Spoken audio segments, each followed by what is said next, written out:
Hey everybody, and welcome to our first ever patron-requested discussion.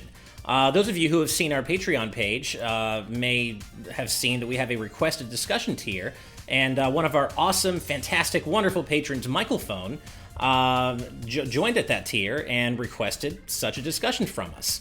And so just to give a quick little background, before I give a quick background, I am joined by my awesome friends and GVG co-founders, Derrick and Steve Bowling, and, of course, our very special guest, Michael Damiani of the Easy Allies. How is it going, everybody? Going well. Thank you. It's good. Cool. Well, Damiani, it's a fun topic. You were specifically requested for this. I just want you to know your That's how hard we work for this. Yeah. I just want you to know you were specifically requested by MichaelPhone, who is here, by the way, who is here for this live, which I'm so happy about. Thank you for joining us. You were on Today's News Tonight not too long ago, so we're lucky and grateful that you're willing to put up with us for a little while longer. Pleasure's all mine. Thank you. I will always be as available as I can be. Of course, with my schedule. I'm always happy to be on this stuff. Thank you so much. Nice. Awesome. We're happy to have you here, man. So just to give a quick little background on what we're discussing today, MichaelPhone requested that we talk about our favorite obscure games that we will never get an opportunity to talk about, or I guess that we rarely get an opportunity to talk about. So MichaelPhone has asked each of us to pick 3 games that aren't part of a major gaming franchise and come from a variety of genres that we haven't talked about in any major online discussion yet. He asked that we include patrons so we can read out some of your favorite obscure titles too. Obviously those of you in the chat, interacting with us live anyway, if you want to just list out some of your favorite obscure games, and we'll mention those as well. So, with that said, you guys want to go ahead and get started? Hell yeah. Yeah, let's do it. Cool. All right. So I think the way that we're going to do this is we're going to round robin it. And so we're just going to kind of take turns and talk about our game briefly and then, just go game by game. But we're going to start with MichaelPhone's because he also sent us his games that he wanted us to read out as well. So we're going to, since he requested the discussion, we're going to start off with his game each round. So, all right. So here's round 1 of 3 then. And MichaelPhone's first game is Yosumin Live, a puzzle game that you make where you make squares, developed and published by Squaresoft at the time, I guess, but Square Enix on Xbox 360.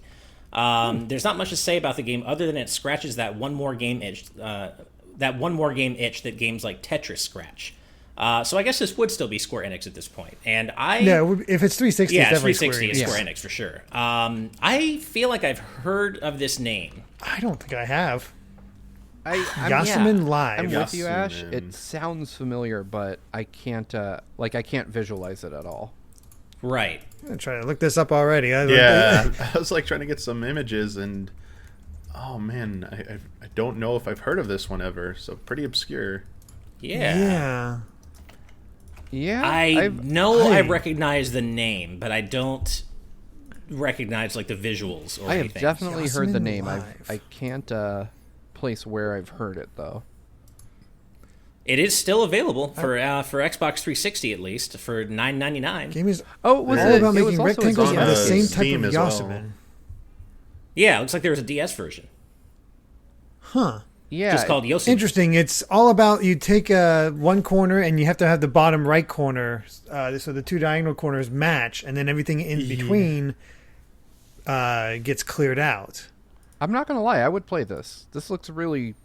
It looks. You can buy it at freaking GameStop. It's different. Still. Really? Yeah, for $6. I might actually dip a toe in the water on this one. This looks charming enough for me to pick up, and for $6. IGN gave it a 7 out of 10. I love this story. Once upon a time, deep in the forest of the Yosumin, which lies somewhere far away, but not too far from here, there was a shrine decorated with beautiful stained glass. And then one night, someone came and took the stained glass and smashed it into pieces and spread it far and wide over the world. And now you're in search of those pieces. So there's a story. There's a world map on this as well, which is kind of cool. Nice. Yeah, I would totally check this out. I love that the pieces have cute faces on them. I mean, it's like when I think of a game called Yosumin Live, for some reason that doesn't really say anything. But now that I'm seeing the visuals, that's exactly what I would expect a game called Yosumin Live to look like. I don't know why. But no, this looks really cool. I am glad to know about this, and I guess Yosemite Live is Xbox Live Arcade exclusive, which is too bad. I don't have an Xbox hooked up at the moment, though I need to soon. But I would like to check this out. Does it have the Series X backwards compatibility? That's the question, right? Does it? That I something tells me this probably isn't a high priority on the Xbox Series X backwards compatibility list, but who knows? Maybe someday. Well, Damiani, since you are our special guest and specifically requested by our patron, why don't you go first? So the first game I'm going to talk about is a game that I guess is technically still in early access, according to its Steam page. Got a chance to play this pretty recently, a few months ago, for the first time. And it is a game. It was very requested by the Easy Allies community that we stream or try this game out at some point. And it's called Teardown. It is a game. It's about a game where you're pulling off heist in a voxel. Think of Minecraft world, where you are given objectives and you have to basically steal stuff in a way where you have to figure out how to blow up walls, how to make a path across two roofs, something as simple as that within a time limit, because everything you're trying to steal has an alarm system, very elaborate alarm system, and once you engage, you have to steal multiple things within a time limit. Once you activate one alarm, the counter begins, and then this game is crazy because of the story as well. The gameplay is pretty cool. It allows for a lot of creativity in the ways you tackle things. Obviously, I think our community had a good laugh at me because I was very stubborn in a lot of the solutions. One of them was there were supposed to be documents in a safe, and I didn't read correct. I thought I'd destroy the safe and take the documents out, but all I had to do was knock the safe into the water. So I was trying to ram the safe with cars, tried to blow up the safe, and nothing was working. And then it's just gotta knock it in the water. So what do? Instead of taking a nice dump truck just to carry it over, I try and haul it manually because the game let me, and I tried to drag it into the water. So whatever style you want to do, nice. However you feel comfortable with approaching it, it allows you to do it. And it's got a really ridiculous story. You're in this warehouse. You're in this warehouse where your mom is worried about your finances and you need money fast, so you take a shady job of clearing out a historical landmark building. The person who hires you says, "Oh, it's totally cool. I got all the paperwork." And I really didn't. Now the police are after you and stuff. So you got to keep. You're pulling shady jobs, and you keep digging yourself deeper. It's kind of funny. It's got a kind of interesting humor style to that, but also the levels get more elaborate. There's boats. There's vehicles. There's dynamite. You get a shotgun at some point, so you can start shooting things. I was okay, and it's. Yeah, I think it's just nice to have a set of objectives in this type of sandbox environment. Obviously, people love Minecraft games like that, but when you give people objectives to do and kind of have a theme wrapped around it, it's that type of thing speaks a little bit more to someone like me. Nice. Yeah, and I mean that's why I prefer Dragon Quest Builders far more than Minecraft. Yes. I love Dragon Quest Builders. I have a ridiculously huge apartment building that I'm still only 70% done with. Someday I'll come back. Nice. It sounds very, from what you said, Damiani, it sounds very organic. It sounds like you can really kind of organically kind of find your way through the game instead of, there's not only one set way to accomplish your goal. Exactly. And I like that kind of freedom. Maybe that's too much power to wield at sometimes, because you will see if something is possible. Oh, there's a gate here. Can I just ram it? Yes, I did, but now my vehicle took damage. Everything is voxel, so everything has collision detection, so everything breaks and flies apart when you hit stuff. I pulled up screenshots for this while you were talking about it because the name sounded familiar. Was this the game that in the trailers touted its next gen destruction or something like that? I feel like I feel like I've seen a trailer for this game before. Maybe as a part of the comedy act, I would guess. Sorry, for whatever reason, when you say next gen and voxel stuff, I remember that. Was it the EverQuest successor? Whatever was that game that was supposed to come out that was it was an MMO that was the whole world's made in voxels, but it looks realistic in that game. I don't even think it ever came out. But maybe, it feels like it would go with the game's humor because you just can destroy everything.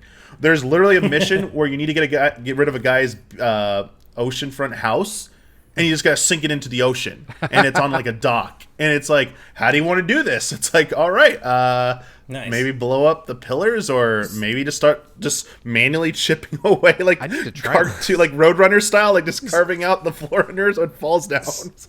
So I didn't actually look it up when you talked about it, because I'm like, oh, it's like Minecraft. That's what I expected the visual style to be. But no, it's a bit more realistic looking than that. And it's kind of gorgeous in a way. Like, this is early access, because wow.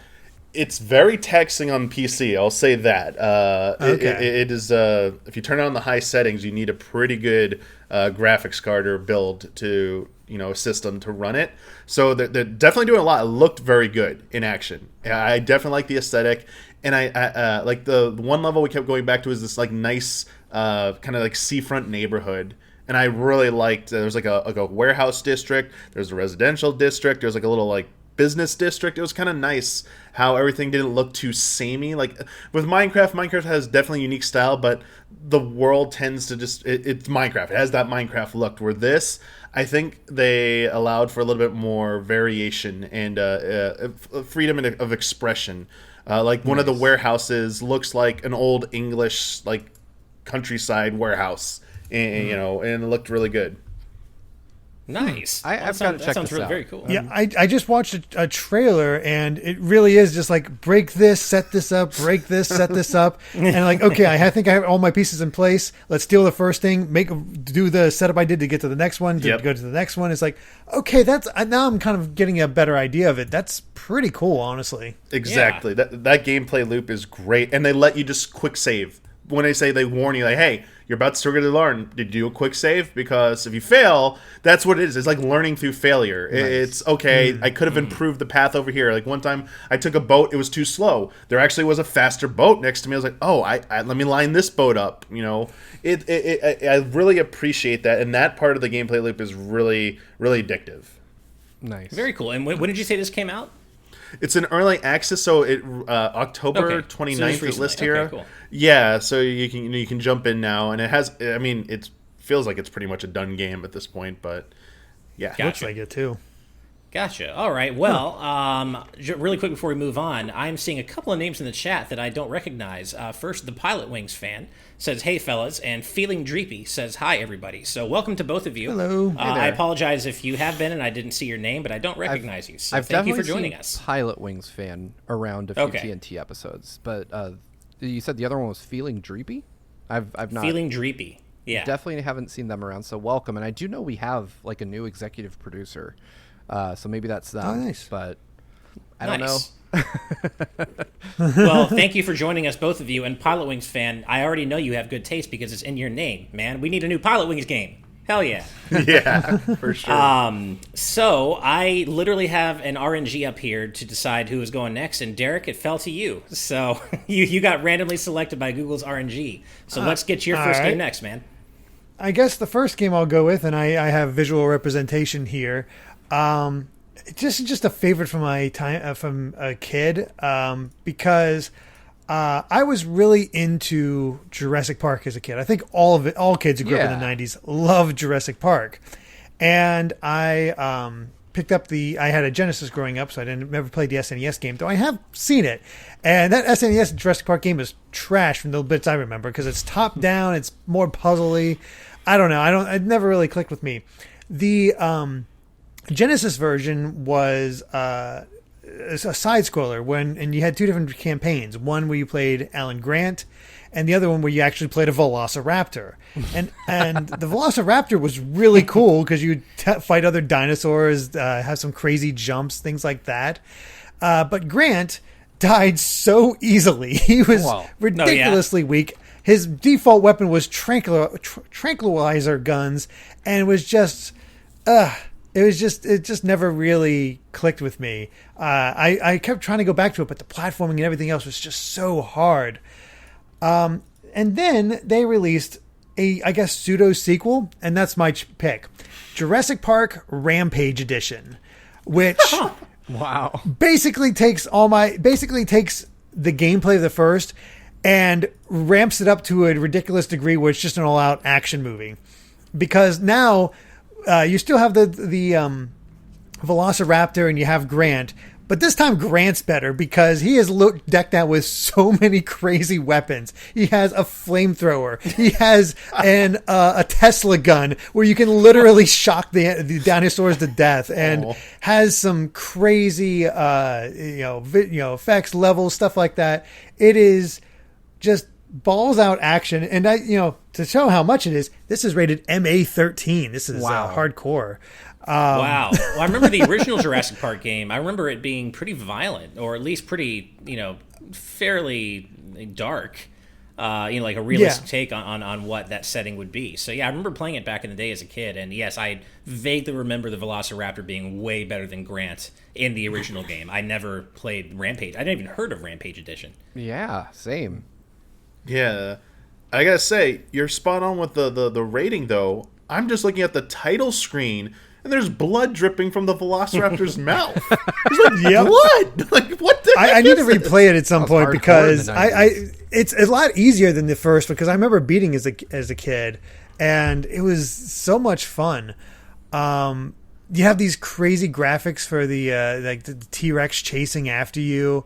There was one where you're inside. I think it pulled from the book as well, because you're in this enclosure where the pterodactyls are, and they'd pick you up at certain points and take you to different parts of the level. And looking at the screenshots again, because it's been a while since I played. There is some. It's kind of gorgeous. Yeah, no, it's a really nice. The sprite work in this game is really fantastic. Mm-hmm. All right, there is that one part where you're riding those dinosaurs that were running from the T-Rex in the open field? Yeah. In the movie? Yeah, that's it. There's a level where Grant is riding on one while an attack helicopter from some humans are chasing after him, and you got to jump over the bullet fire while dodging all the obstacles. It is utterly ridiculous, and I love it. I actually can't remember how, if the Velociraptor is as crazy. Some of the kills might be a little bit more insane, but it's definitely Grant's gameplay that was made so much better. I don't know. I loved it. Well, it's just funny because when I think of Grant from Jurassic Park, I really just think of Sam Neill. So I'm just trying to get this image in my head of Sam Neill wielding a flamethrower and a Tesla gun, and that would have resulted in a very different movie than the one we got. A much cooler movie. It always frustrated me. Is they had that gun at that one point in the movie. They did 2 shots and then got rid of the gun and apparently did nothing. Right. That's funny. All right. Well, Jurassic Park Rampage Edition. Nice. Well, Steve, you're up next, man. All right. I'm on a similar wavelength to Derrick tonight because I'm going to talk about a game from when I was a kid that was on a Sega platform. But I'm older than Derrick, so I'm going to go all the way back to 1986 and talk about Black Belt for the Sega Master System. Now, I don't know how I got this game because the box art is literally just a karate foot, not a karate dude. I was going to say, just most Master System box art sucks. Yeah, it is some of the worst box art in the world, but it was a deeply impactful game for me. One, I was 4 years old, so it was the best game ever. But you play a karate, a generic karate dude named Ricky, and it's a side scroller, and you punch and kick people, and they friggin' explode. And I think the anime fans in the chat know where this is going to end up already. But this game was mind-blowing for 1986. One, it ran at a really great clip. There was almost zero slowdown on it. It felt way better than the box art implied, and you fight your way through these stages. There's a little mid-boss, sprites are super tiny, but when you get to the end of each level, you go up against a boss, and suddenly you're in this Street Fighter 2 style fight where the sprites are friggin' huge. They're very detailed. There's these wonderful detailed backgrounds. There's a time limit. There's health bars at the top of the screen. It becomes a more traditional feeling fighting game, and that wasn't really a thing in 86. We didn't have Street Fighter 2 yet. And so, this was this kind of birthed my love of fighting games because I was, I'd get into these battles at the end, and each character had a different strategy. And, they all seemed oddly generic, but it was like, one character would only throw like jabs and move very quickly. Another one threw shuriken at you and you had to like kick him out of the air. And every character you had to finish in a very specific way. And then, some kanji would appear on the screen and you'd wail on them and they would get knocked out, right? And this was, no joke, the very first game I ever beat. Like, it's the first game I ever completed. I remember being 6 years old. It took me 2 years to beat this game. But I remember being 6 years old and running down the stairs to show my brother that I had beat our game that we couldn't figure out, because I had figured out like the second to last boss in Black Belt is named Rita. And she has this weird like pattern where she will jump up and dive kick down at you. And my brother and I just could not figure out how to do this. Remember, it's the 80s. This is pre-internet. This is like calling people on the phone and asking questions. You know, you had to hope that there was a strat like in GamePro or EGM or something. And those guys were still figuring out how to write magazines back then. I'm old is what I'm saying. But I came to find out, and decades later, like once the internet appeared and I had interest in figuring out more about this game, I came to find out way later on that this was like a generic ripoff. Well, not a ripoff, but like a reskin of Fist of the North Star. It had been a Fist of the North Star game in Japan. And years later on an emulator, I picked up the Mark III version of this game. One, it was way harder. Like, they definitely dumbed it down for American audiences. There was easily like double the amount of enemies. And two, enemies no longer just crumpled into a heap when you finished them. They just exploded like into a shower of blood. So it was definitely a much different game. Two things I've noticed when I looked up the game and was looking at images. One, the Master System box art sucks so much. Like, I didn't realize it was just a foot kicking. Yeah, that's what I'm saying. It wasn't even a karate dude. It was just a foot. Yeah.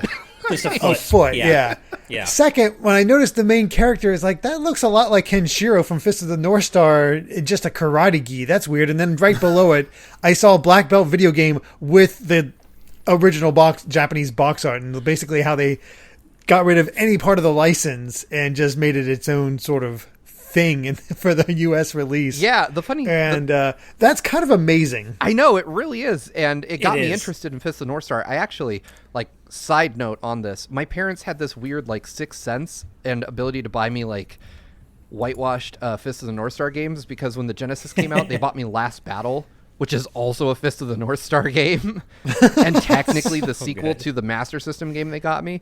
That's not on my list for today.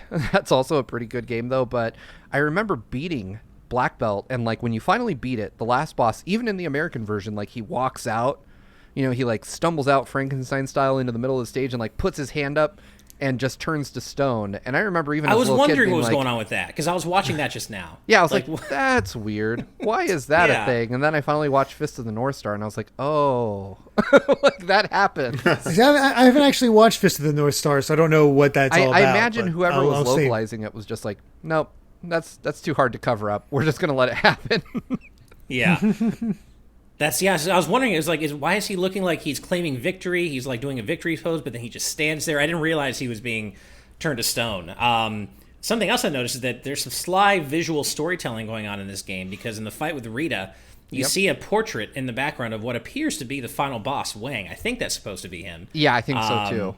Yeah, so that's kind of cool. Also, he has, I think, reliefs of himself. Like, he has literal sculptures of himself in the room too. Like, this guy, I'm getting Street Fighter movie Bison vibes from this guy. He's definitely and I like himself. Yeah. And Rita too. She's like this 90s or like late 80s biker. She's got this biker vibe going on. It's great. Like with the with the glasses, the big glasses, and the huge hair, and the leather vest. Yeah, it was so funny. Well, like, the dude from Level 2 looks like the illustrations of the guy from Space Harrier too. It's just like a weird set of people they cobbled together. I still need to replay the Japanese version. Anyway, that's my first obscure game. Nice. Azran127 says, Wang reliefs. I'm 5. Don't even worry about it, man. My brain went to exactly the same place when I saw that his name was Wang. God. I just didn't say anything about it. No, you're in good company here. So, this is funny. You guys you clearly have something going on because I have a Genesis game, or I know that yours was a Master System game, Steve, but I've got a Sega Genesis game as my first obscure game. I did tweet about this once because it involves like a funny story like that happened in my life, but I think that's pretty much the only time I've ever mentioned it even once. And that game is Skitchin by Electronic Arts. And wow. I don't know if any of you know what Skitchin is. I have heard of Skitchin. Okay, so Skitchin is not just a video game. It is a real thing. It's a thing where where skaters hitch a ride on the back of cars just by grabbing onto the back of cars. So it's literally skating and hitching. Skating and hitting. It even says that in the logo. Skating, That hitching. is 90s as hell. It's so 90s. And the box art, like you can see the clothes the guy's wearing, like the plaid overshirt, and it's got 90s rad all over it. I need that. It has a warning on it. I'm trying to read the warning. Oh yeah, This I think it's game one like contains don't try fictionalized sketching in real life. portrayals. Don't try Yeah. this at home. This game contains. You got it. Fictionalized portrayals of action and stunts, some of which may cause serious injuries. Do not engage in any of the dangerous activities depicted in this game. I can tell you that 90s Steve Bowling would have taken that as a challenge. Right. Right. And I love that this is also around the time that EA was releasing. Like, it looks like it uses the Road Rash engine. Yeah, It does. totally does. Yeah. It's straight up based on Road Rash, and even the bottom left of the box art says Thrashin' Road Rash on skates.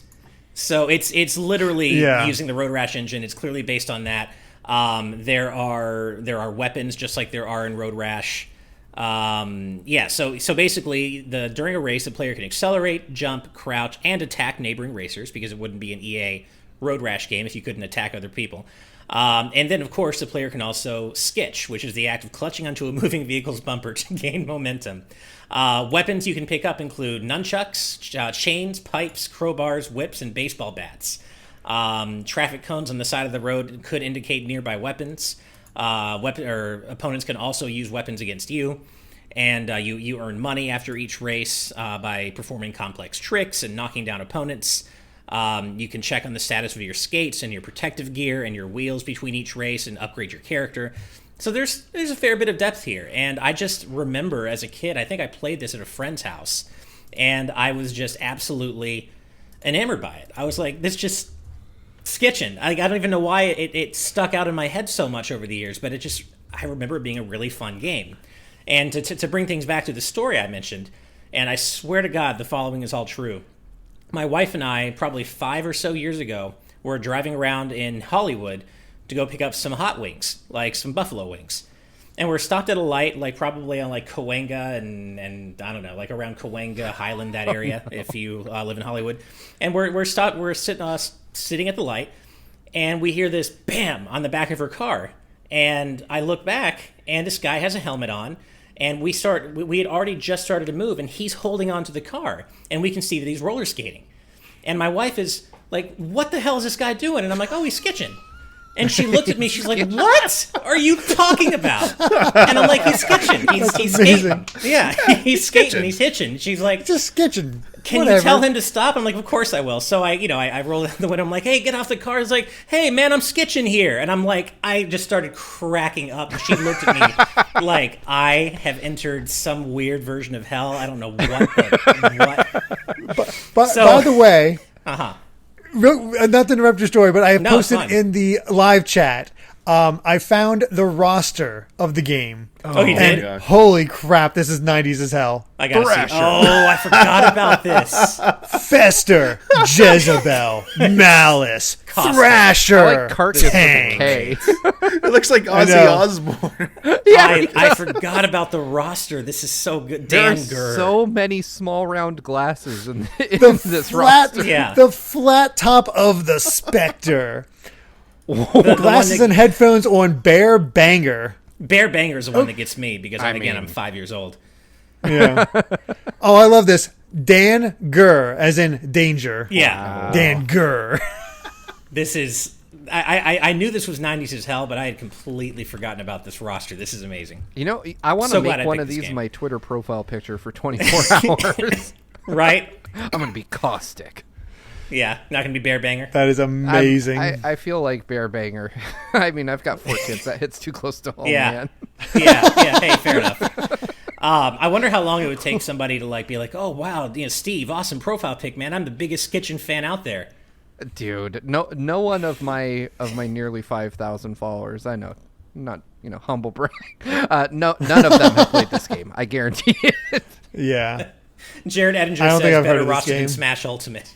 Oh man, dude, could you imagine just for a minute if like Sakurai came on and he's like, bear banger is joining the fight. Dan Gurr is joining the fight. Yeah, he just comes in on the bumper of Wario's motorcycle or something. Just to get a Sakurai like retrospective talk style on this game would be amazing. It's funny because like I couldn't care less about EA games now, but back in like the 16-bit days, they were fire, man. And I liked Road Rash too. Did we lose our host? He kind of paused a little bit. I think my internet dropped. Okay, there you go. Yeah, I'm back. Okay. But yeah, no, EA games back then were fire. I was not a big fan of EA now, of course, but back then, but they were great back in the day. And that was the end of my story. Just basically to say that we actually had someone sketch on my wife's car, and she was just horrified that I had a straight answer for her when she asked me what the hell he was doing. I have to give round 1 to Ash. I don't think there's any topping that story. I might have electrocuting dinosaurs, and Steve might have stealth Fist of North Star game, but skitching. Yeah. Good on you, man.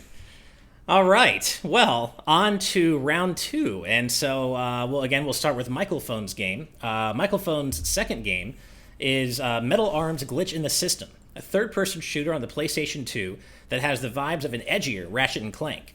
Although the gameplay is not as smooth as the Ratchet games, the game still has a lot of its own charm and contains a Cappy-like mechanic where you can possess and play as enemies, including in the multiplayer, which absolutely blew my mind in 2005. So that's cool. I've heard of this game for sure. I know I've heard of it. Yeah, I have too. I've not played it myself. I played a demo back in the day. I remember enjoying it, but for whatever reason, I didn't pick it up. So basically what we're saying is that Super Mario Odyssey was not as mind-blowingly innovative as we thought it was. Clearly they were just cribbing from Metal Arms. Yo. I don't know. I mean, I've never played... I'm like Derrick. I've played a demo of this game. I never picked up the full game. I was not particularly able to purchase games as I would have liked to have been in the early 2000s. So a lot of PS2 games flew right by me. I didn't get a PS2, I think, until maybe 2.5 years into its life. It just, I was excited to get it. I also think I was mad at Sony for something. I don't know, but maybe. Probably like a 18-year-old boy angsty at the world. Yeah, but so I can't really talk too much to this game, but I do remember really, really enjoying the demo that I played. I felt like it was, if I had been the type of person that just had $50 to throw around back then, I probably would have picked this up, and I probably would have enjoyed the hell out of it. And now I feel like I probably should find it at a used game store and try it. I'm watching some footage now. It looks pretty cool. Yeah. Watanyak in the chat says, apparently notable because it's owned by Activision, and the creator wanted to buy the rights to it, but they wouldn't sell it to him, so they're just sitting on a license they'll never use. So, oh, man. That is the worst. That's too bad. Yeah. Oh, this was on GameCube also. Yeah, it was multi-platform.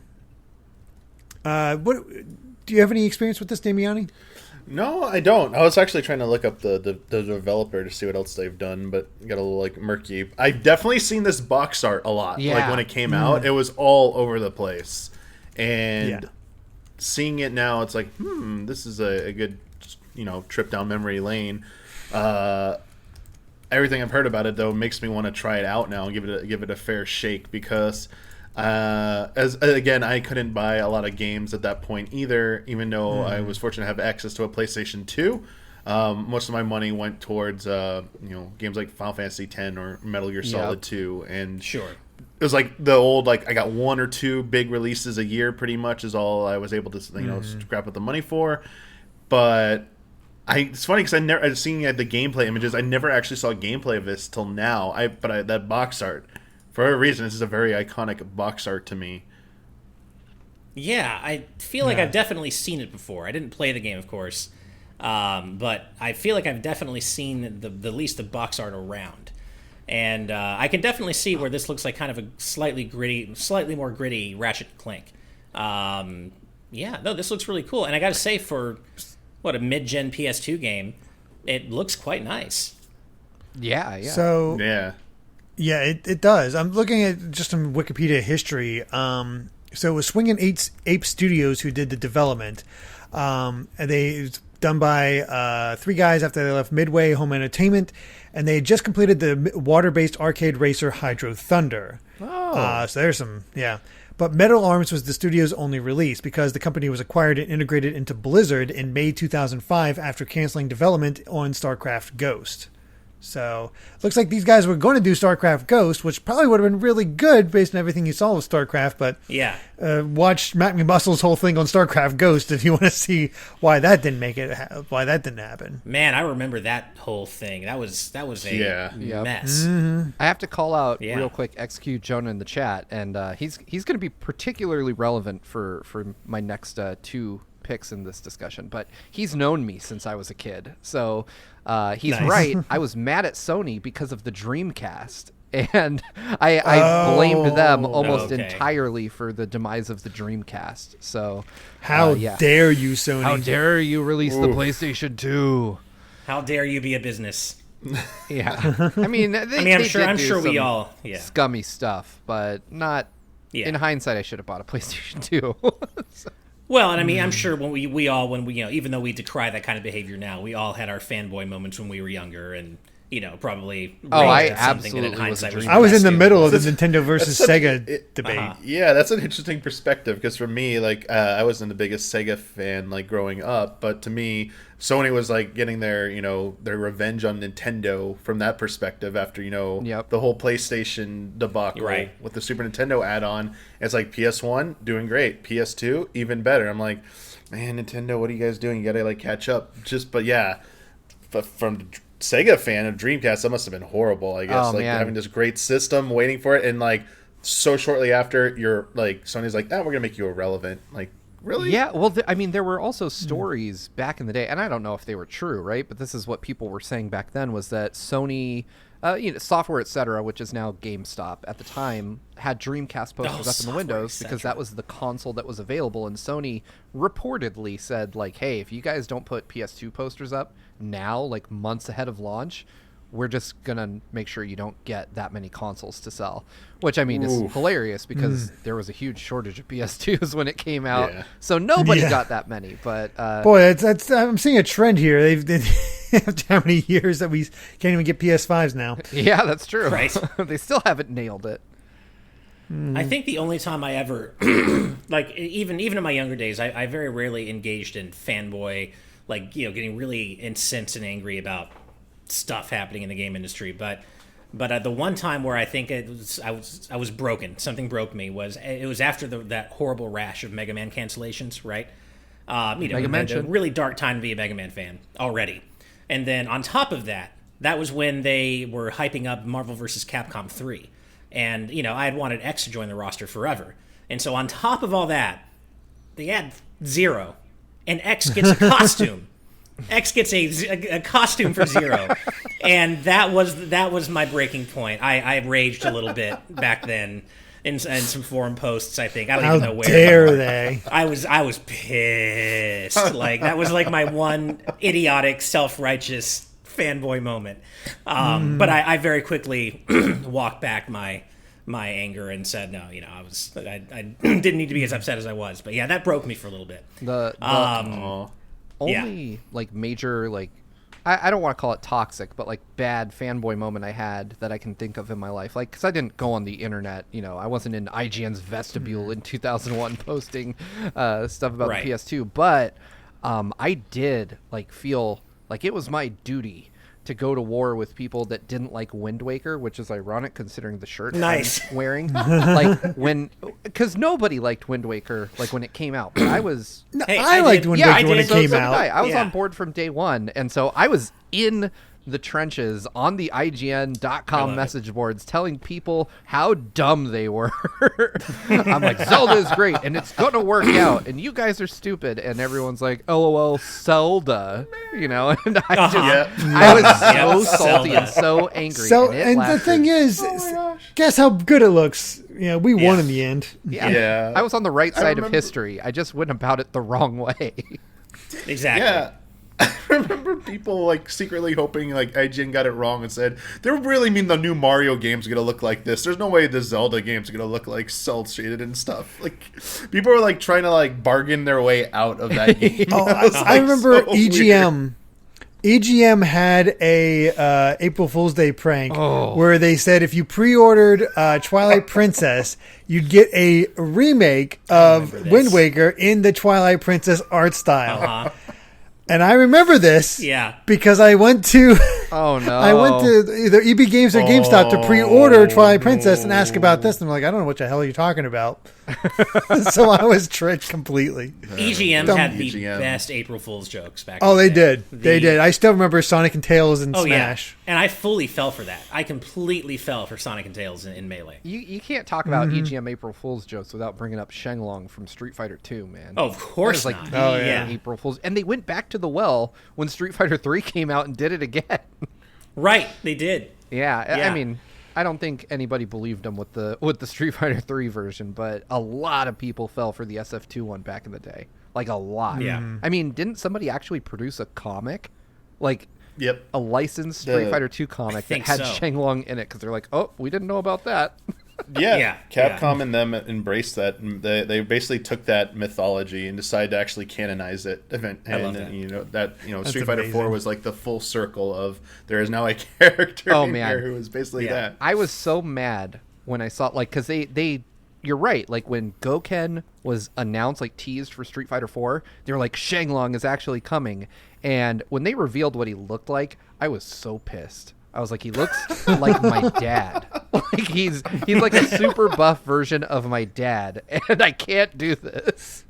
Like he has the whole like male pattern baldness, like with a ponytail, which is my dad's thing. Like he owns that hairstyle, and I was just like, nope, I can't do this. Yep. I'm really upset. Nice. Well, should we move on to the rest of round two? Yeah, I Yeah. believe you're up next, Derrick. No, Damiani is. Oh, my bad. Yeah, go for it, man. Didn't know if you were changing the order. I was like, oh, okay. No. It's all you, man. Go for it. So I'll say this for my next one and also my last one. I feel bad that I don't have any, and none of my picks are like from the distant past. For whatever reason, I got in my headspace where I was going to pick like maybe some underrepresented games that are a little bit more recent that I haven't really talked about. So hopefully that is, to sure Michael, it's hopefully fine. that is still something you were looking for, because my second pick is another indie title called Creeks. This is a game that has a hand-painted aesthetic where it's a side-scrolling presentation where you are going underground into this giant kind of like gothic mansion where it's all puzzles. It's a puzzle-based game where you have to interact with the environment to trigger different objects to move. There are enemies. They're like these robot guard dogs that you have no way to fight against. There's no combat in this game. Instead, you actually have to find a way to either bait them to a side so that you can get past them, or they're part of the puzzle themselves, where they're things work a little differently down here. Like light switches will turn them into pieces of furniture. So if a robot dog is within the light area, they turn into like a dresser, or maybe a lamp or something like that. And you then have to use that to traverse to the next area. There's also this weird kind of like narrative going on where there's like this avian race. You keep seeing this these two bird people who are talking to each other, and you're trying to like catch up to them. And they're constantly having these conversations, and you are slowly learning about what's going on deep in this like cat mansion in this dark cavern area, and where did this place come from. And like you live in a normal world above, you're just like home illustrating in your room, and then like you hear the earth shaking, and then you're just like you find a hole in your wall and you just go in it, and you go down this ladder, and then you're just in this giant. And I love how they present it because it looks like a giant interconnected, almost maybe at first think it's like Metroidvania, but it is different rooms will connect to different parts of the manor in a way that is solving a puzzle here will like lower a drawbridge, and now you can access this area over here. It's still linear from as much as I played of it. It's not, there is no like true Metroidvania, but I kind of do like that perspective where it gives you the illusion that there might be choice in how you progress. Like it's just like dangling that a little bit enough, and puzzles are pretty clever. If you fail, you just go right back to the start of the room, try again. Like if a robot dog grabs you and kills you, you know, just go back, give it another try. Wonderful atmosphere, and you know, just as I said, love the puzzles, and you know, love the aesthetic of the game. Nice. It's definitely got a cool visual style. I'm watching some footage right now, and it kind of reminds me a bit of like a little Braid or Child of Light, or kind of like that really nice, polished 2D Flash look. It's a really cool looking game. Yeah, it's almost like puppeteer, like 2D puppeteering. Oh yeah, I can for see the that. visual art style. And I'm watching a gameplay trailer now because apparently it's on PS4 as well, and it looks pretty fascinating. Yeah. Definitely a different design and whatnot, and I don't know, I dig it. I think it's kind of cool to have these more modern ones that people have. Like, who the heck's going to be able to find my game nowadays? At least people can actually go out and seek yours, Damiani. Right. Yeah. Yeah. Developers made I haven't played either of their previous efforts, Machinarium and Samarost. I've heard of both. Yeah. Okay, then that's the same team who made this. I've heard good things about Machinarium. Yeah, I definitely heard that, you know, their reputation preceded them with this, and unfortunately, unless our community hadn't suggested it to me to try out, I actually would probably have overlooked this game, unfortunately. So it's nice to, you know, catch those blind spots. This whole game, for whatever reason, I kept thinking of like Gothic Howl's Moving Castle. I should see that. Yeah. I just love worlds that are crafted like this, and, you know, just spending time in them. Well, and I think it works that your games are you know, all easily accessible, because I know, you know, I don't think anybody's, you know, got an easy way to play in Skitchin these days. I mean, not completely sure, but I'm pretty sure. They could just any legal means. Yeah, any legal means, exactly. And I know that I've got at least one more older game. So yeah, no, I think that's great. It's a good balance. All right, well, Derrick, you're up, man. All right, this one's kind of pushing the edge on this one because I chose a game that has a ton of sequels. I didn't even think I realized how many sequels it had, but I never hear anybody talk about it. It is just that it just sort of goes on its own pace and never gets into discussion. But again, this is a little older childhood where I just really connected with my dad playing it and really ended up loving these guys, the developers, for a bit. ATV Off-Road Fury. Wow. Okay. Yeah. Yeah. On PS2. Yep. Apparently, it is still going on. Like, it had 4. It went up to 4 on the PS2, and it has games coming out today like MX versus ATV something or other, done by Nordic Games, which I didn't even realize that was a continuation of this. Mm-hmm. It was because I was just doing some research looking at this sort of thing, and it was basically my introduction to the type of gameplay that Excitebike has. Because a big part of the tracks is making sure your ATV lands in the proper way so you don't lose speed or go careening off. And I remember these really cool vertical tracks that you'd go up, and you'd have to really know how to land, and it felt extremely satisfying figuring them out, landing just right, going on. And I remember the soundtrack being pretty great as well. I just really connected with it, and I played with my dad because he's much more into racing sort of stuff than I was. He was a car and ATV guy, and we'd have races, and just a lot of good memories with this one. But nobody really talks about it. I got the sequel, but I didn't play it nearly as much as the first. It was always just sort of stuck with this one. That said, I did pick up another game by the Rainbow Studios, the developer of this, called Splashdown, which is basically Wave Race, except on PS2. Nice. So it's kind of funny how I experienced some Nintendo esque games through Sony, through the studio. And Splashdown was great too. Really enjoyed that one, got addicted to it. But I only rented that one, and I just blew through it in a weekend just because I loved it so much. But yeah, you never hear anybody talk about the Off-Road Fury games, even to this day, despite games coming out. But they're a lot of fun. Yeah, I think I played the original, the one you're talking about. I think I played it. I don't own it, but I know I played it at some point, and I enjoyed it a lot. I remember enjoying it. And I like arcade racers anyway, so that's kind of already tailored to me. But It's yeah, kind of in that thing. I'm actually really curious if I can find a soundtrack list on this. Oh, here we go. We got a soundtrack here. We have nice. Atlanta by Straw Horse, Click by Ultra Spank, Crumble by Ultra Spank, Crush by Anthrax, Denial by Seven Dust, Fishbowl by Straw Horse, Isolate by Bender, I love it. Jerry Was a Race Car Driver by Primus, Mephisto by Strung Out, Scarecrow by Strung Out. Apparently it was written by Clay Aiken, which is weird. Spoon Man by Soundgarden, Superfly by Bender, Stop and Panic by Cirrus, Them Bones by Alice in Chains. That was always my favorite. Nice. Yo Future by Apollo 440. So This is there you so go. emo. You get your I love it. Veritable yeah, you who's get your who. early 2000s ass soundtrack in Yeah. this. It's perfect. This is great. Yeah, it is. It's enhanced it so much. It was great. Yeah, I'm looking at footage right now, and I absolutely remember playing this and enjoying it. So, yeah. actually Yeah, look I up think footage. my brother was the one who owned this one because he got the PlayStation 2 for Christmas. I think the launch year, or the year after, I forget.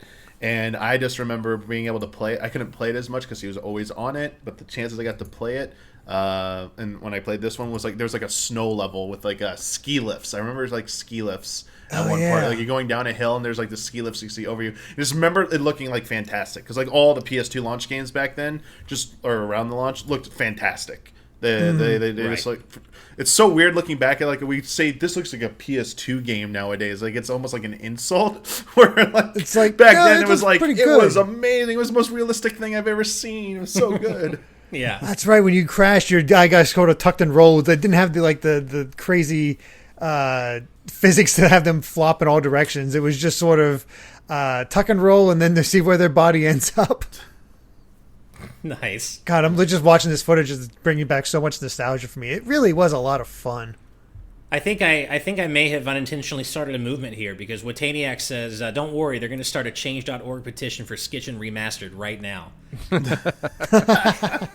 That's what the world Imagine. needs. Beautiful. Exactly. That's clearly what the world needs in 2021.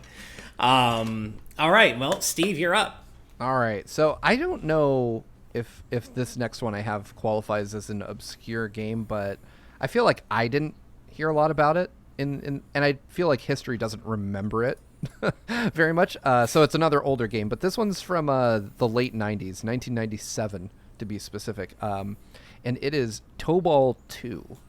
The Oh, yeah. I've heard Tobal Tobal 2. too. Yeah. It's not Yeah. talked about Tobal much, but number 2. Yeah, so there was the history behind this is Tobal number 1 was the game everyone bought to get the Final Fantasy VII demo. They packed in with it. Right. Like Yep. it Yeah. literally was like opening the box of cereal just to get the toy. And- Brave Fencer Musashi for Final Fantasy VIII. Got it. yeah, exactly. Yeah, same, yeah. So Square Enix had this great strategy, and I ended up, at some point after I'd played the FF7 demo like 100,000 times, I played Tobal number 1, and it was a really fun fighting game. Like, it was a little more fanciful than the 3D fighters we were getting. It wasn't as wacky as Tekken, but not as grounded as Virtua Fighter. And Tobal 2 ended up kind of coming out to very little fanfare, and hopefully XQ Jonah is still in the chat because he'll probably remember the exact day I got Tobal 2, because we had a friend named, no joke, Nick Dantana Vantana Wong, and Oh my God. yeah, Wow. his name was a mouthful, and he had like a copy of Tobal 2, and this was like in the early days of like PlayStation piracy, right? Like, and I remember my friend had like spent all his summer like money on buying a CD burner, and he's like, "Yo, go get Nick D's copy of Tobal 2, and I'll make everyone a copy of it." And so I had to like spend the whole day at school convincing him. I was like, "Hey man, just let me borrow it for like a day." And he's like, "What are you gonna do with it?" And I was like, "I'm gonna copy it." He's like, and he was like, "Are you gonna destroy it somehow? Is that gonna break it?" And I was like, "No, I think it'll work. And Nice. I know I'd be nervous back in the day for that Yeah. sort of thing. Yeah. Like, you're not touching my ultimately, game, breaking it. Good guy that he is, he let us do it, and I played the ever-loving crap out of this game because unlike Tobal 1, like they bolted on like a full-on RPG into Tobal 2. Like it had a quest mode that was incredibly deep. Like, I mean, you played as the main character, who I think is called Chuji Wu, and he's this dude, like typical Akira Toriyama design, wearing like an obnoxiously short vest and really puffy pants, and he has like Gohan's hair, but like the front of it's white, and they, so he's basically sewn Gohan in a fusion outfit, but they bolted on this like RPG element to it, and you could like have a house and make meals, and you'd go dungeon crawling, and there were characters that you could unlock only through this mode, and you would level up and get stronger,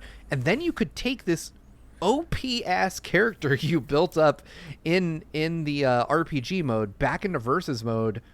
And it was the least fair thing I've ever seen in a video game, because it didn't support multiple people doing this. So like the one person that did this could just one shot anyone in versus mode, because everyone else was God. level I love it. It's perfect. Yeah, so it is to date one Just of my. fool your friends. It's like, it's just a character, man, and they choose the characters. Like, it does nothing. It's like, I guess I must be better at him than you. Oh yeah, man. Yeah, it never was. tell them. My friends were so salty whenever I'd bust out like my leveled up character, and they also introduced like key attacks in this one. Like it had special moves for the first time, and those were incredibly broken. Like it had a weird mechanic where you didn't just do the command, you then could charge up the special move at the cost of your life, and your friends that never played it had no clue what you were doing for the most part. So you just sit there charging up a special move until you lost like 80% of your life, and then you just one-shot them and they die. It is a hilariously broken game, but that RPG mode alone, like, makes this such an incredibly fun game to play. Like, there's just so much depth to it, and I never finished it. I really need to go back and actually finish this game, but it is absolutely one of my favorites of the PS1 era. Yeah. You know, I remember we could Air have a Guys whole- having sort of that similar sort of mode that I never really got into because I never understood it as a kid. I was going to say that you said Air Guys, right?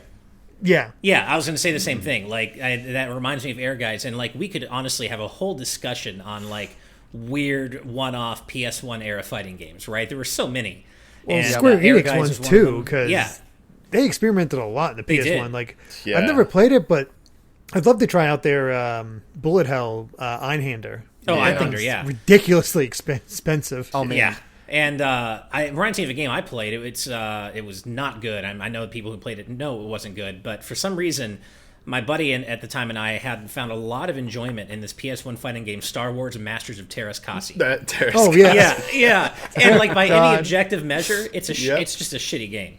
But we had a lot of fun with it for whatever reason, and I played the hell out of that game. So. Yeah, I don't know. Man. There are a lot of really weird PS1 fighting games out there. the though. best like one to confound and frustrate people with, in my opinion, was Bushido Blade. Oh yeah, The shit. Oh, Yeah. wasn't that like the one-hit kill one? Yes, but like Yep. in weird circumstances that most of the time were really hard to understand. Yeah, that game is. Yeah. we played that for a tournament like a year ago, and it was just like, Really? what the hell?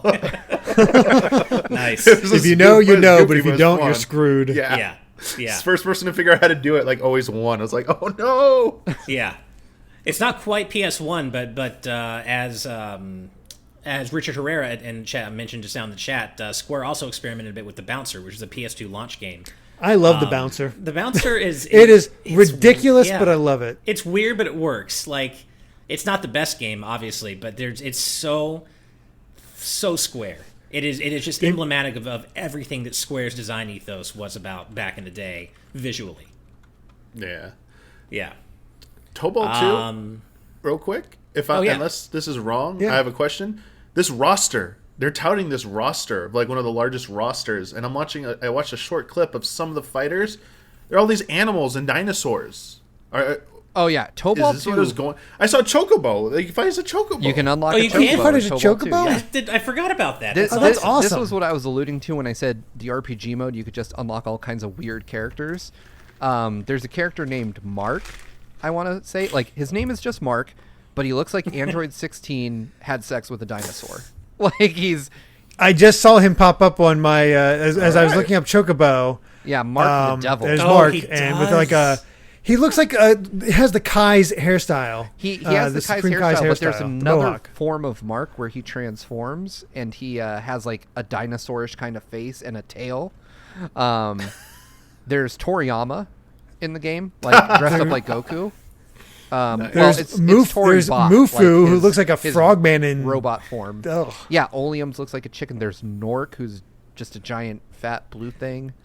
Nork is the one wizard. that's killing me because Nork just popped up for me. It looks like a really twisted, like warthog version of Dawson the Giant or something. It's really God. weird looking. Monowai.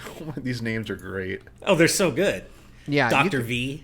There's a lot of characters in this game that are just weird, like animals, monsters, that kind of stuff. But yeah, it had a great roster of just really off the wall weird characters you could end up playing as, and they were all unlockable through that RPG mode. That RPG mode was one of my favorite things to just waste time in. Apparently, it's only 5 to 10 hours long. I never Some of these, found that like- through, but I was playing it in Japanese, so with zero formal training in how to read. So. Okay, I'm watching this one stage, and it was showing off the Chocobo gameplay, and the background just looks like West City from Dragon Ball. Yep, exactly. Yeah. That's what I saw too. I was like, There is an overt Dragon Ball. Yeah. Oh yeah, well inspiration here. And Toriyama did the art yeah. for all of this, so Right. Oh, did he? yeah. I did not Toriyama fully sticks realize that. real close to what he knows. Right. He does. Yeah, he does.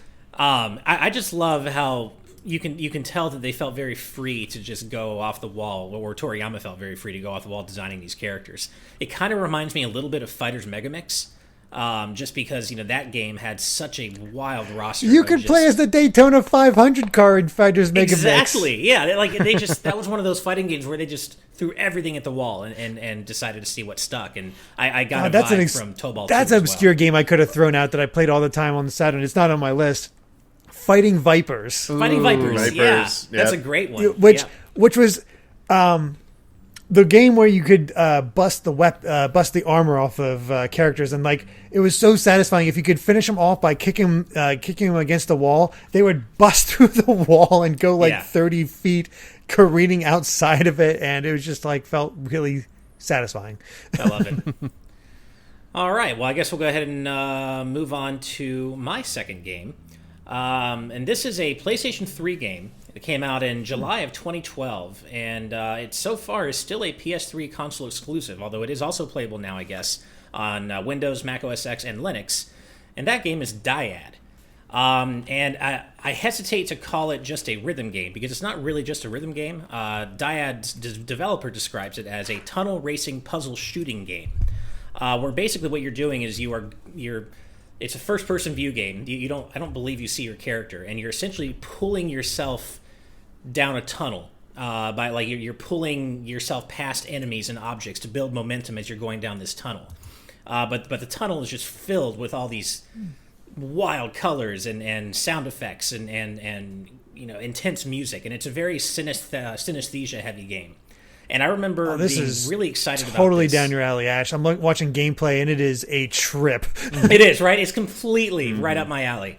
And I remember being pretty hyped for this, hearing about it leading up to its release. And it fully delivered on what I wanted out of it. I remember I played a lot of it when it was actually, when it was out and PS3 was like the new cool thing. It was developed and published by Right Square Bracket, Left Square Bracket, designed by Sean McGrath, and composed by David Koniga. And to this day, I still haven't played anything like it. I'm sure any of you who are checking out footage right now know why it's a little hard to describe. But it essentially, the more momentum you build up, the faster you go, of course, and the more intense things get, and the more difficult things get. And I'll tell you what, guys, like some of the late game stages in that game, they are so overwhelmingly effects intensive and colorful, and the music is so intense that it can be pretty overwhelming. And some of the stages have kind of a darker bent to them. Like it's not all necessarily like euphoric music. It can get pretty dark and scary sounding too. And in that way, it actually reminds me of the final battle in Earthbound with Gygas, where you're essentially fighting just a psychedelic background. And that's kind of what this is, especially in its later stages when some of the sound gets really ominous and the colors get really, intense and aggressive. And have any of you played this? No. Never even I heard of think it. I might have done gameplay capture for it back at Game Trailers, because we did review it at Okay. Game Trailers. I know I didn't review it, but I feel like I did do gameplay for this, because as soon as you mentioned it, I was like, no, I know what this game is. And then I was like, when I saw the gameplay, the Yeah. tunnel stuff, rotating Okay. around the tunnels, I was like, I definitely did some gameplay of this. Yeah, I feel Yeah, like games like what is it, Thumper may have been inspired by something like this. Yeah. I was going to say, I've played a bit of Thumper, and I'm watching gameplay right now, and I was thinking that it definitely feels familiar in that sense. But yeah, I've definitely never played this before. I do like what I see, though. Yeah, and it's all kind of coming back to me as I'm watching footage. But yeah, you like lance enemies to propel yourself forward past them, and it got really difficult. Like it was one of those very arcade style game where you're chasing high scores, and the margin for error is very slim. But man, I feel like this is the kind of game that could really make a cool resurgence in 4K. Like this game screams 4K. I mean, I'm going cross-eyed just looking at the gameplay on this on PS3. So yeah, and of course, and the faster you go, the stronger the blur effects get. So everything gets a little harder to make out and see. And I mean, it's right up my alley. I love stuff like this. Especially after a few beers or something. But but no, it's a really cool game. And if any of you out there have access to a PS3 that you can play it on, I definitely recommend checking it out. I just wish it would be brought back, because what a cool game, and there really isn't anything else like it. So I don't know if we'll ever see it again, but I'd love to see 4K HDR for this. That would be maybe almost too much for my brain to handle. you think? Yeah, right. So well, that's my number 2 game, Dyad, which brings us to the end of round 2. Which means we're into round 3. And so we'll go ahead and start off with MichaelPhone's game for round 3. And here we go. It reads as follows. So MichaelPhone's third game is Bubble Ghost. Bubble Ghost is an adorable puzzle adventure game on the Game Boy where you play as a ghost blowing a bubble through a haunted mansion trying not to pop it. The game is only about half an hour long, but it crams a lot into that time and is a joy to speedrun. Also, the song that plays throughout the game is my favorite bit of 8-bit music. If nothing else, give the soundtrack a listen. So, funny story, MichaelPhone. I cannot believe this. This is just the wildest coincidence, but believe it or not, this was my third game as well. I don't know how you and I somehow managed to pick the same incredibly obscure Game Boy puzzle game. But yeah, my number 3 game was also Bubble Ghost, and dude, I'm right there with you. It's a really cool game that does pack a whole lot into 30 minutes, and I think the story, if I remember correctly, is such that the ghost is best friends with the bubble, which probably was not the best idea. You probably shouldn't become best friends with something so delicate. And unfortunately, this bubble, everything in that mansion is out to kill it. There are flames, there are needles, there are any number of things you can imagine that could pop a bubble. That mansion has at least one, and it's trying to kill that bubble. Everything has it out for this bubble. And yeah, the whole thing is just blowing this bubble very slightly around these obstacles to get to the end of the game. And once you've beaten the game a couple of times, I think, the replay value kind of tanks, because there's really I don't think there are any alternate routes, or if there aren't very many. But it's really a unique little game. And I think it's been, I was doing some research on it, because I was going to talk about it, of course. And it's been re-released since, I think, for at least a couple of other consoles. It's on Windows, and then a bunch of old PCs and other older systems like Amiga, Commodore 64, Apple IIgs. But the Game Boy version is the one that I am familiar with. So I just can't believe that you and I picked the same game. That is just... Have you guys played this at all? Nah, I hadn't even. I've never heard of this before. Now, I think I played it at some point, the Game Boy version for sure. Maybe it was just trying out random games like an emulator collection one point, but it looks very familiar. But rewatching the footage, this looks pretty cool, honestly. It is. it's a neat idea. Yeah, even like the Game Boy version, I guess there's footage brought up like an Atari ST version, and that one looks like insane too. It looks like a game I could easily lose myself for hours with and not realize I've played it for like hours. despite you saying how short it is. I could see myself just like replaying it a few times just because it's so simple, but these people are doing the gameplay, like they know what they're doing, they make it look easy. It's probably like a lot of failure, and it's the margin for error is very slim. It looks like the slightest like move the wrong way, and you're going back to the start. Yeah, what I find, but it's definitely rewarding. What I find really interesting about this game, because like I said, I haven't looked it up before at all, is one, it's available on Steam. Like right now, you can still get it. Really? Right. It's got an abysmal 0.5 stars, but it looks to be like just the old PC version still available. But the disparity between the kind of off-putting logo for the PC version and the incredibly cute art they used for the Game Boy is sending me a little bit. Like I love what they did aesthetically for the game on Game Boy. It's definitely the version of the game I'd want to play. Because the other one looks a little unsettling or creepy. Looks like a scary game. Yeah. It's weird how divergent the art styles are for the different versions, because I only was ever familiar with the Game Boy one. So I didn't even know about the other versions until doing some research about it, and it looks like a completely different and much scarier game. Yeah, a game with that cover should not just be called Bubble Ghosts. Like that looks like, I don't know. Yeah, we're watching. I mean, Bubble Ghost on Game Boy is like, it's kind of like a Kirby type thing. That's cute. Yeah, Game Boy Bubble Ghost is cute as heck. PC Bubble Ghost wants to haunt your dreams. Yeah, and as MichaelPhone says, play the Game Boy version. It's worth it for the music. I need to go back and listen to the theme, because I know back in the day that I really liked it. I really like the music in the game, but I don't remember the theme offhand. So I'll probably check that out and remind myself after this discussion. But, I just found a third cover for this game, because we have like which cover did you guys got? Did you get the all black cover, or the one with the mansion? Is the other one you saw? There's the all black one with the ghost coming out of like a ring, and then there's like the Game Boy one with like the cute mansion in the forest. Right there. Yeah. I'm putting into the chat the third version that I just found. Oh no! Let's see. Oh man, I'm excited. That was for the What Atari the 1040. hell? Is that the Angry Ghostbusters logo ghost? I know this ghost is like, I'm gonna kill What the this hell? bubble. What is this? This Bubble Ghost Act Zero or what? This is horrible. Pretty much, like, jeez. That is. This the looks tryhard like version. This looks like Wait, he's like rubbing a another crystal ball. Wait, there's another one? Here, I don't know if this is official. I'll throw it in here too. I'll say it's Easy Allies. How many different versions of this game Check this out. were there? I don't know if this is official, but this is I want to play this version. Where is it? I'm not seeing it yet. I think Yeah, I'm not seeing it in Would the you chat pop it? yet. Oh, did it not come in? he put it in the Discord. Oh no. No, I put it in the regular chat. Maybe it didn't like it. Hang on, let me Maybe. see. If you put it in the green room, I'll pop it into the Sure. chat. Let me throw All right. it in there. Sorry. Here we go. Hopefully it links. Because this is a saga. I know, right?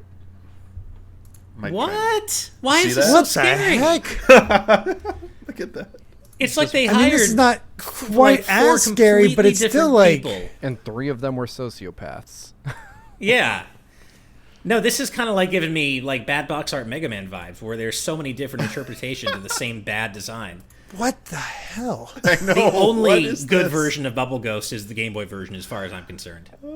These are terrifying. Oh God. Yeah, the Atari version is definitely. I think they're kind of getting the right kind of feel for the Atari version and not the Game Boy version, because there's the Game Boy, there's the Atari version, or whatever, the Atari ST or whatever the heck they're doing. That's the mansion. This is all Let's weird. see. Yeah, the guy with the weird yellow eyes. Like, Whoa. yeah, there were some interesting visuals in the Game Boy game, but that were like just fun to think about. Like, oh, what is that about? But like, these are outright creepy, and I don't know if I remember there being a noose. I was gonna say there's just a noose hanging out in case. Yeah, you know. this is a completely different Yeah, looking game. you look up that in the Atari version. Jeez. Right? Yeah. Oh, man. Well, MichaelPhone, not to worry. I want to make sure you get your full money's worth. So I did come up with a replacement third game that I'll cover when it gets to my turn again. But I did want to make it very clear that we somehow stumbled upon the same game for this discussion, so that's really cool.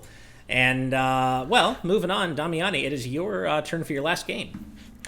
So this last one, while it is also a newer game, it is a bit of a throwback game to retro-style visuals, retro-style gameplay. This is a game, I have to give a shout-out to another easy ally, Don Casanova. I said Casanova, didn't I? Don... Wow, I can't speak right now, but sorry. Don basically brought this game out of nowhere to show to us, and we were all blown away by it, and got a chance to put about a few hours into it a few months ago. And this game is, it's just cool. Hunt Down. It is a game that is currently available, I believe, on the Epic Game Store. I think it's an exclusive window for it right now. It might be also on other console platforms. I know it's not available on Steam. I'm seeing just it being yet. listed. It was an exclusivity window deal. It is a side-scrolling shooter that has 2-player local co-op, and you have 3 different characters to choose from. You are bounty hunters sent in to deal with the criminal underworld. And each area of this world, it's a dystopian future. Each area has this like unique gang that's occupying it, and they have like their own unique flair. They have like a group called the Heat Seekers, a murderous motorcycle club. They have the Hoodlum Dolls, these that are just like in a gang war with another group called like the Misconducts. Like each area has its own vibe, and it's fantastic sprite work. It is hand-painted 16-bit pixel art graphics, hand-drawn animations. It's 60 frames, so it looks very great. Very challenging. Kidding. Sorry, go ahead. No, I'm just looking at a trailer right now. It did release on the PS4 back in May of 2020. So it is. So you can play it that way as well. The level's very challenging because I feel like they put the enemies in very strategic positions just to annoy you. The boss encounters are great. Really good boss fights. There's this one boss that's like a shotgun and a mask. Almost like, evil, like Jason meets Casey Jones thing, where they just stalk you, constantly stalking you across the 3 different platforms, while these laser turrets are like coming down and up on these conveyor belts that like shoot across each horizontal platform's like vertical height, so that you have to keep moving or jumping down, and it's like just a constant like dance you have to do. And there's this one where you fight like a hockey goalie where he's got like a Gatling gun, so if you try and stay away, he pulls out a Gatling gun and he does like these massive swipes with his goalie stick. It was like something out of like the Running Man. I was like, okay, this is insane. Like there's a hover bike boss battle that we did where it's like a jousting fight where this dude was just like on a hover bike just coming back and forth, and then parts of the level, the platform fall apart, and there's like a high-speed highway beneath you that you'll fall to your death if you like aren't paying attention. So just really good combat, looks fantastic, really good soundtrack. Just a lot of fun to play together co-op as well. This is something we got to play through Parsec actually during COVID, so worked out pretty well. I'm watching a gameplay trailer, the launch trailer right now on PS4, and you mentioned the co-op, and there's there was a scene where one player tossed a grenade at the other player who hit it off with his baseball bat into enemies of just above. It's like, okay, this looks pretty freaking cool because we're used to NES throwbacks. This just feels like SNES throwback that ramped it up in the same way that Shovel Knight takes NES and ramps it up. Except very violent from what I could tell. These are guys, there's blood spurt and there's explosions everywhere. This looks great though. Really cool. It is definitely very violent, but I mean, it's more, it's like that 16-bit era. I'd say maybe it leaves a little bit more like Genesis flair. I agree. Maybe Super Nintendo for sure. What was that one Blizzard game that where you could like go behind cover and shoot? It's like Black Hawk or something like that, or I'm not sure. I know it's like Time Crisis, of course, but that's arcade. But there was a Blizzard era game where you could like take cover behind things. And I know I saw some gameplay like that of this hunt down.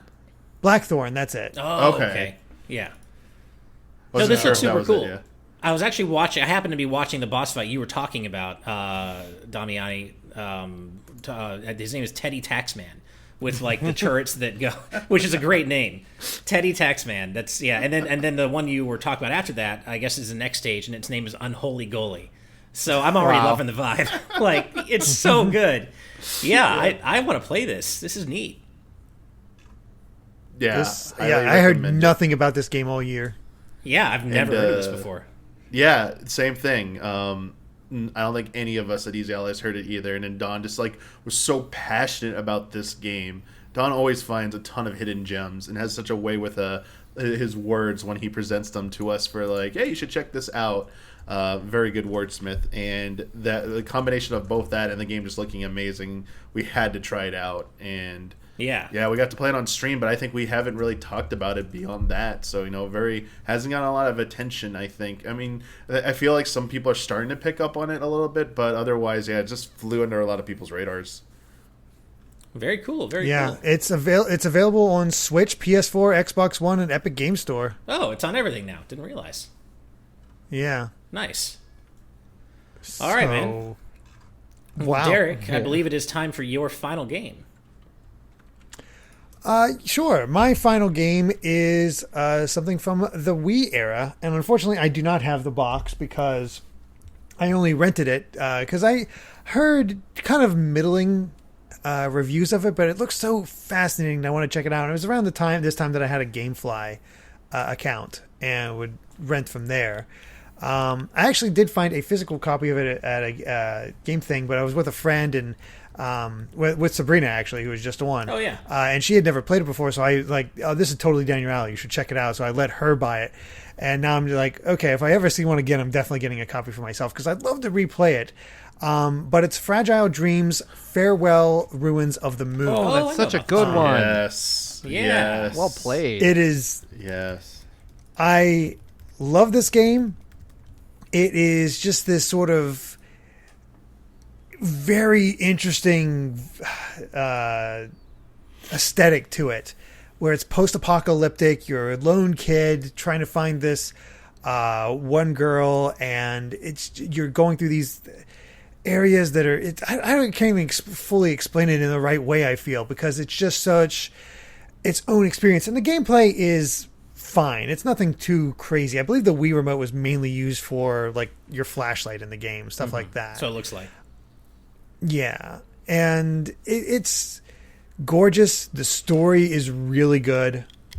Just had me hooked the entire time.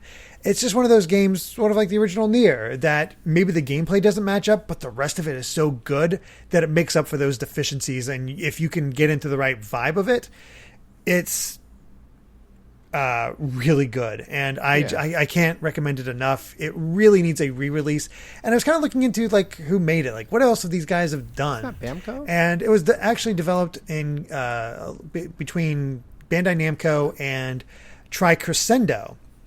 And Tri-Crescendo has apparently done a ton of stuff because they did a lot of sound development for Valkyrie Profile, Star Ocean Till the End of Time. They co-developed Batten Kaitos with Monolith Soft on the GameCube. They did sound development for Radiata Stories. The only other game that they've really handled all by themselves is Eternal Sonata, sort of its own a little obscure game where it's the RPG that's sort of done in the Tales of engine, where you're doing the last days of Frederick Chopin.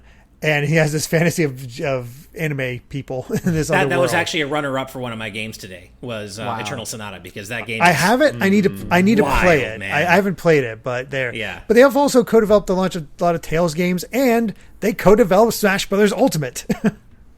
Wow! and Smash Wii U. Yeah. Like these guys have done a lot, but they don't really do their own things. They're big helpers. It seems like the case is. But as far as their mostly original stuff, Fragile Dreams is so good. I cannot recommend it enough. And I don't want to give too much away because it really is just story. You really need to experience it yourself. No, this looks like it's got a very unique vibe to it. The gameplay kind of reminds me, because it's so heavily based on the flashlight, which is controlled by the Wii remote. It kind of reminds me a little bit of Silent Hill: Shattered Memories, but of course not in terms of the tone or the the character designs or anything. but just the flashlight-based gameplay. But yeah, it looks really interesting and like something that is pretty singular. I haven't really seen a whole lot like it. It is an excellent game. I definitely can't recommend it enough. I've played through it too, and it sticks with you. It's a very unique experience. Nice. All right. Well, with that said, Steve, you're up, man. All right. So I was hoping Jake Pelko would be here for this one because I think that he'll appreciate this this game. This one I'm very confident leans into the obscure. My final game is Mystical Ninja starring Goemon for the Nintendo 64. Hell yes. Nice. Yes. I love that game. Yes. Game. I've not played it myself, but I watched a playthrough of it relatively recently, and it looks charming as hell. This game was the game that taught me that games could be hilarious. Like, I mean, and competent. Like, they could be both, right? So if you've never played Mystical Ninja starring Goemon for the N64, it is it's like a 3D. It's almost a Zelda-like in a way, like in terms of mechanics. Yeah. Like you have an open-ish world. You're in ancient Japan, but I mean, none of it makes sense. It doesn't try to make sense. You know, like. You can play as 4 characters. You can play as Goemon, who is like this kind of stout little ninja-ish character. He fights with a pipe, like an opium pipe. Yeah. And he has a costume in Smash Ultimate, by the way. He does. Yeah. You can play as Ebi Sumaru, which is like Goemon's sidekick. He's like a portly ninja type character who looks suspiciously like Mario, and it's constantly eating. And I remember one of the I'll get to it in a sec. There's Sasuke, who is like a puppet ninja, who is the most, and then Yae, who is like a female shinobi, probably the only serious-ish character in the game. Character. Yeah. And you can switch between them on the fly, which in the N64 days I thought was incredible. Like it was seamless, like just a puff of smoke, and then you change to your character. And I remember one of the first things I did was I changed, because you originally just have Goemon and Ebi Sumaru, and I don't know why it makes me laugh even thinking about it. But every time you would switch to Ebi Sumaru, he'd go like "hoi hoi" like every single time, and it would just make me bust up. But there are so many like just stupid, crazy Japanese off the wall gags in this game. One of my favorites is Plasma Man. He tells your fortune. Plasma! He's like fat, mostly naked. For the longest time, I literally thought he was just a chicken, like a chicken with the feathers removed. I couldn't make out what the hell he was. He's like wearing a hood, and he does that crazy like Plasma, like every time you get a fortune, and he does like a weird like dance of sorts. It's just. It's like with modern graphics, it would probably be incredibly discomforting to watch, but on the N64, it was really funny. And one of my favorite things is the story's just wild. Like you got aliens that come down and take over part of Japan. Goemon can become a Super Saiyan halfway through the game, and it's like there's a giant robot battle. I was about to say, and there's a giant robot battle, and it has a theme song that is sung by fucking Ichiro Mizuki, who has done like Power Rangers in Japan. It's like that classic like deep voiced, ballad type stuff. And XQ Jonah, who is in the chat, like he and I in school, and this speaks very much to why I didn't have a girlfriend in high school, but we would sing that damn song to each other in the halls of school. Like, it always, what does it begin with? It's like dash dash dash, or like in a thick Japanese accent, and we would I wasn't popular, but this game like is just inextricably part of who I am now, and I like just remembering it makes me feel the need to go back and play it. And even if Japanese humor isn't your thing, it is an incredibly competent, just open world-ish N64 era game that is just a blast to play, even if the humor doesn't hit for you. But I mean, the humor definitely, if it's your thing, it'll take it like beyond to the next level. It is incredibly good, and I recommend everybody play this if they haven't. It's a genuinely great game. I never owned this game, but I know I rented it multiple times from Blockbuster back in the day, just so I could finish it. I was absolutely enraptured by this game. And just the world was so fun to explore. As you said, Steve, switching between characters on the fly was great. It's funny you say Ibisu Maru reminded you of Mario, because for me, he always reminded me of Haposai. I'm like, Yeah. did they crib from Haposai? Like, See, but Haposai is like really skinny and small and True. kind of dried He up, is. whereas he's definitely like got the Mario physique for sure. The bulbous Good point. nose, the yeah. And Sasuke also, I mean, Sasuke came first, so we should probably say it the other way around, but Sasuke reminds me of Brave Fencer Musashi. yeah. Like his kind of overall look to it. It's not like exactly the same, of course, but just kind of the overall vibe of the character design. But Sasuke came first, so yeah, I love this game, and the soundtrack is a banger too. The Yeah, soundtrack it really is one of is. the best I just N64 posted soundtracks. the I Am Impacts full song into the chat Uh-huh. because Oh man. Yeah. I heard the game's generally not too hard either. No, it don't really recall it wasn't. being too hard, It wasn't yeah. that difficult. It was, I mean, maybe figuring out where to go if you were like too young, but otherwise, yeah, it was pretty easy. It's funny, Ash, because I had the same experience to you. I wasn't able to buy it when I was too young, and parents didn't really. I either think they didn't just want to buy me this game because of how like the box art probably looked, or I already got like you already get like 1 or 2 games a year. You don't need another one. So exact same thing. Going to Blockbuster, rented this, just prayed it'd be back in. When I returned it, the next time I'd come and be there, so I could finish it. And I played through it entirely the same way you did, by just constantly going back every so often and re-renting it. Nice. Yeah, I have so much love for this game. I can't, just like you, Steve, I can't recommend it highly enough. It's a really great game. Yeah. Well, with that said, I guess so it's time for my last game then, because again, my last game was going to be Bubble Ghost, but MichaelPhone and I both have amazing tastes, so I needed to come up with another one on the fly. This one kind of straddles the line between obscure and not, so hopefully it falls on the right side of that line for you, Michael. I have talked about it before online in discussions and such, but not often. It's fairly rare that I do. And this is a game that is incredibly special to me personally. It was released for the Super Nintendo in 1994. In 1993 in Japan, 94 here. And that is the middle game of the Soul Blazer trilogy, Illusion of Gaia. Like I said, it kind of straddles that line between obscure and not, but it is a quintet game at the end of the day, so I'd still say it's fairly obscure. And this is essentially an action RPG, very obviously inspired by Zelda, specifically A Link to the Past. But it's one of the best looking, best sounding games on the Super Nintendo, and I think the gameplay is incredibly solid. You start off as this young boy named Will, and he attacks, I shit you not, with a flute. His weapon is a flute. He can twirl said flute to use telekinetic powers and move objects from a distance. But later in the game, what's cool about it is that he gains the ability to transform into different characters. For example, there's Frieden, a knight that has his own powers and has longer reach that can be used to, solve certain puzzles that Will can't reach with his flute. Later on in the game, you get another transformation. I won't spoil it if anybody has any, designs on playing it. But basically, it takes place. I think one of the reasons I love it so much, and it really stuck with me, is that despite the terrible localization, and if you played a Quintet game, Quintet games had some of the worst localizations around. But I feel like the character writing was ahead of its time, despite that. You kind of built up your party of heroes. Of course, the main character is Will, and you only play as him and his various transformations.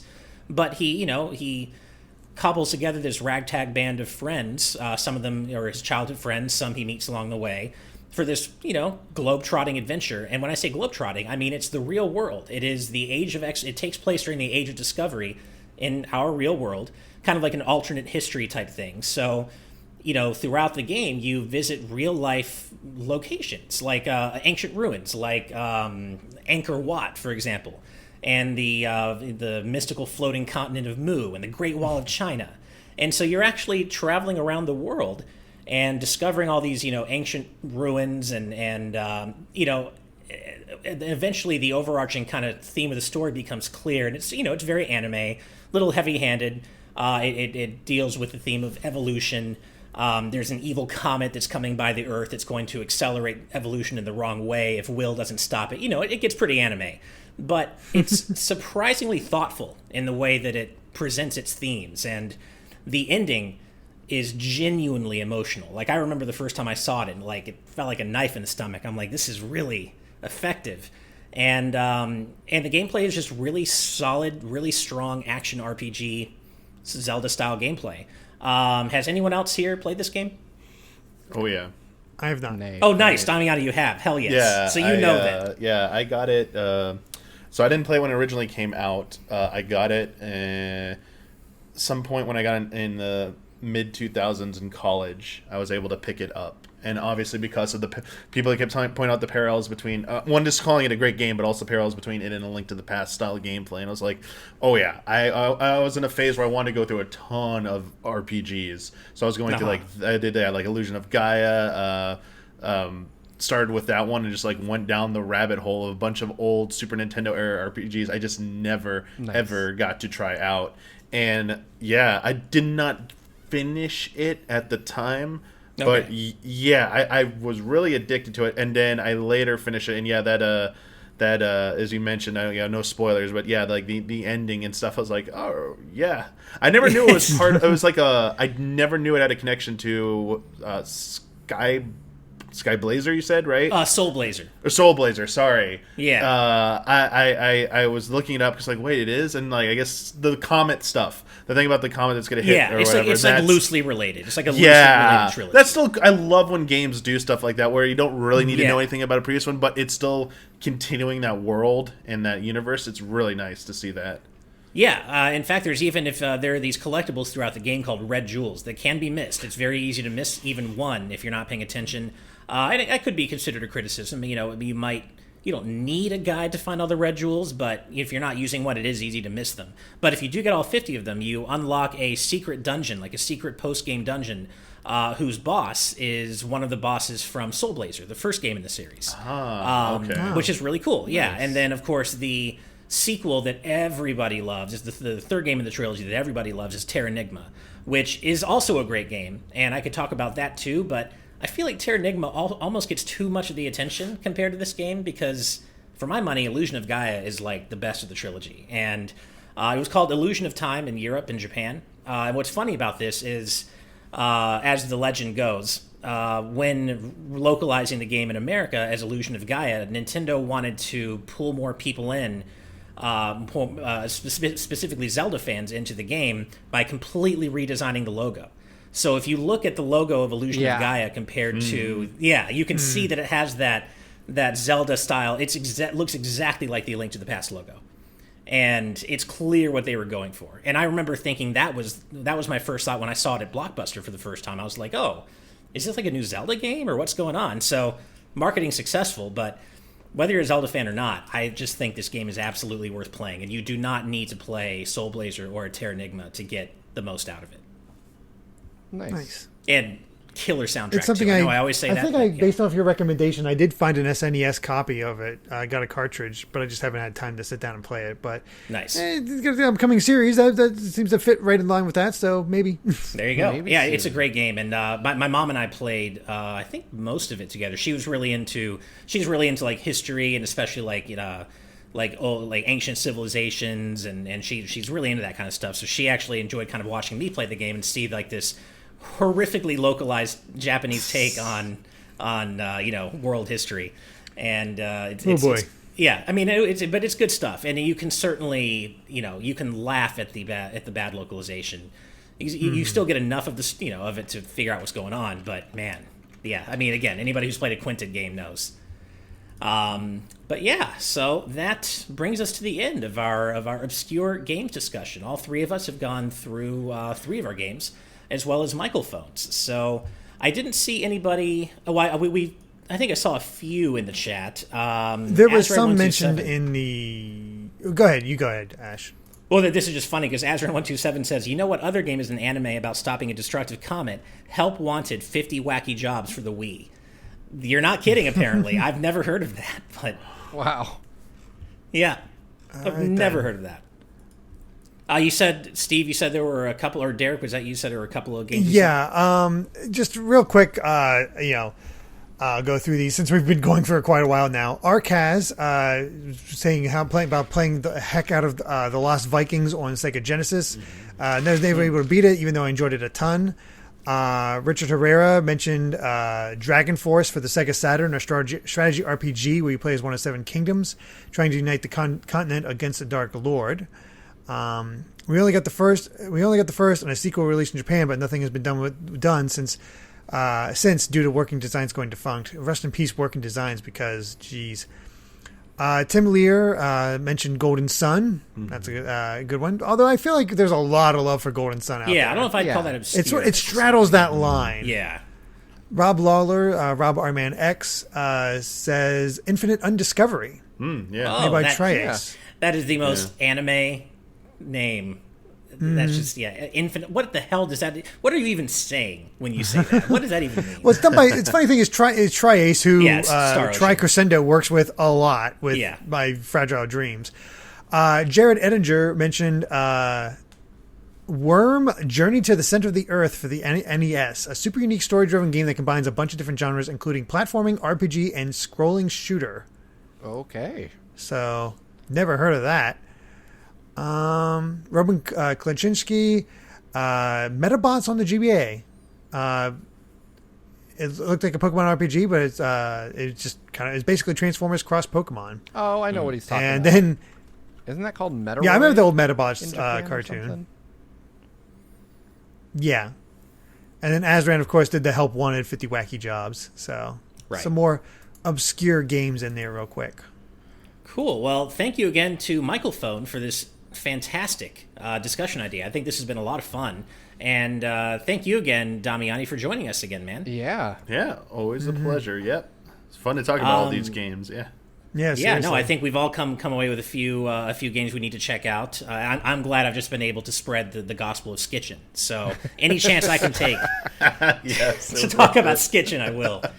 Well, before we wrap up, Damiani, why don't you tell our lovely patrons and our audience where they can find you? Sure. You could check out and support Easy Allies at patreon.com/easyallies. All of our public content is posted on youtube.com/easyallies, and we stream on twitch.tv/easyallies. And if you want to follow me personally, you can follow me at Damiani Kiss, C-U-S, not K-I-S-S, on Twitter. That is my handle. It is an inside meme. Maybe I'll tell you that story one day. But yeah, thank you for having me. And it was, as always, it's a blast. Awesome. Well, we're always happy to have you here, and you're welcome back literally anytime, man. And if you enjoyed this discussion, and even in fact enjoyed it enough to want to request your own, you can come check us out on Patreon at patreon.com/gvgaming, where we offer several different tiers for you to support us, and it's for as little as $1 a month even. Now, requesting a discussion is a little more expensive than that, but you can get access to our Discord server for $1 a month and join us and the rest of our audience live for Today's News Tonight 3 times a week at the $5 a month level. So, check us out there. But even if you don't support us on Patreon, we're just glad you're here. We appreciate your support. If you'd like and subscribe, we'd really appreciate it. With that said, we'll see you next time, and have a good night, everybody. Bye. Later. Bye.